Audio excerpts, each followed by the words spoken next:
You know an author is doing well when their writing, their storytelling just keeps getting better.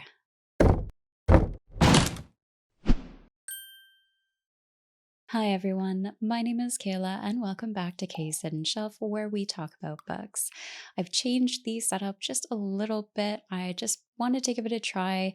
Hopefully you can see more of the books and less of a zoom up on my face, but I I don't know, I just wanted to give it a try. So let me know in the comments down below. Do you love it? Do you hate it? In the meantime, I have a spoiler-free review for you for Declaimer's Discovery by D.T. Kane. Now, I received a copy of this book in exchange for an honest review, similar to the Octus Trials.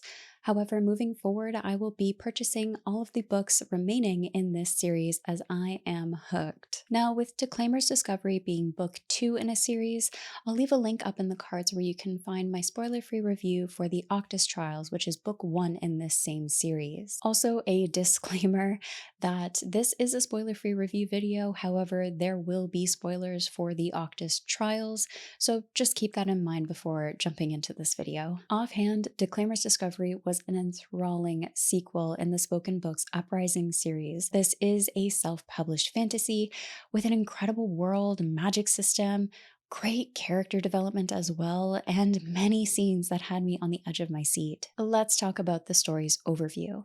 So Declaimer's Discovery does pick up 3 months after the Octus Trials. We find Bastian, Deliritus, and Rox have returned back to their lives in Torchshire. However, their rest doesn't last long.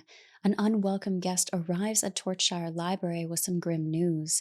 A revolt has broken out amongst the speakers in the City of Fortune. This guest is none other than the Duke of the City of Fortune, and he knows Bastian's secret. As Deliritus is selected to represent the Torchshire Library in the Congress to discuss this matter of the revolt, Baz must accompany him. While Baz is initially apprehensive, he quickly realizes that this presents him an opportunity to complete his promise to the Keepers of Tome. Along the journey, their group is attacked and Baz finds himself in the middle of a rebellion, surrounded by those he doesn't trust and faced with the most powerful man in Fortune.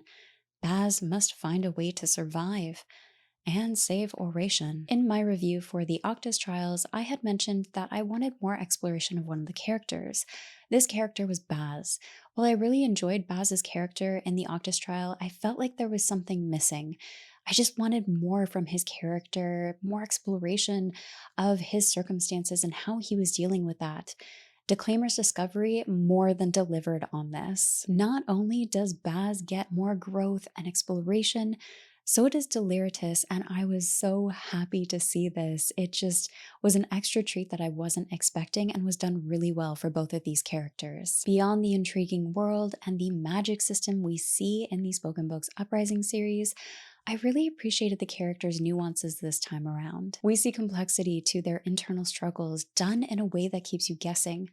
This isn't just a story about a prophecy, a quest, or a rebellion, but rather the people caught within these events and an oppressive society. There's also several themes explored in this, from an individual's truth versus the perception they've shared with the rest of the world in order to survive, along with the costs of freedom, morality, all mixed within interwoven plot lines. Ultimately, this gave me the depth and the character development that I had craved in the Octus Trials, while still giving me lots of action and some scenes that were leaning into a darker tone. The world building and history continues to grow as we do explore more of Oration in Declaimer's Discovery. Now, while some of the world building was quite detailed, it gives a strong distinction as to what the characters are up against. Again, D.T. Kane succeeded in creating a story that was hard to put down and kept me in suspense. The story felt episodic at times, with a lot more moving parts to the plotline than we had originally seen in the Octus Trials.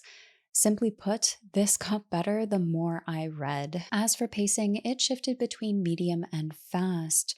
giving you just enough room in between the faster scenes to breathe while still keeping you in suspense. At 459 pages, this sequel did not disappoint and made for a gripping read. This was packed with action, rebellion, a heist, prophecy, a quest, great character development, high stakes, and a captivating lore. And to top it off, the world still intrigues me along with its magic system. This has been an underrated series so far and an adventurous read for any fantasy reader out there.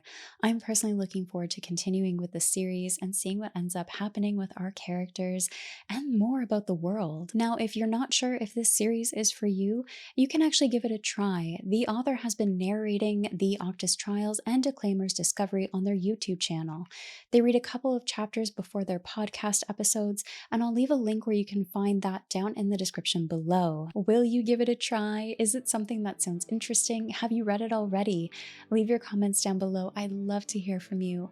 As always, thank you for watching and take care of yourselves.